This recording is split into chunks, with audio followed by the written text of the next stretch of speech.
Avoidants have a lot of trouble with problem solving and collaborating with another person whenever things are not going well in a relationship or when a challenge arises, mostly because they did not see that modeled for them, typically, whenever they were a kid growing up.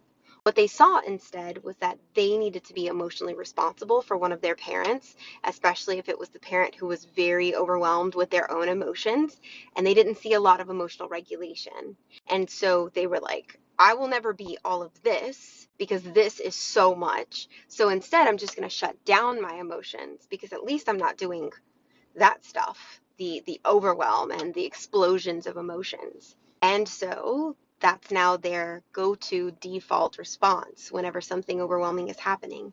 And if your partner comes to you and you have this type of attachment style and they are emotional at all, then remember they have this sensitivity. So something that may be a very normal range of emotions feels very similar to them, to that emotionally overwhelmed, emotionally explosive parent that needed them to problem solve for them. This is also why you will see an avoidant partner in romantic relationships have a very anxious attachment to at least one of their family members. Typically, I see this with avoidant men in romantic relationships and their mothers. They tend to be very anxiously attached to their mothers. They will have a lot of patience and they will have a lot of support for their mothers and their mothers' overly emotional behaviors. That's kind of where you get into that weird dynamic where this man is available to his family, to his mother, sometimes to his younger sister or sister in general, and yet his partner is not getting much of that emotional availability because he's constantly drained by them.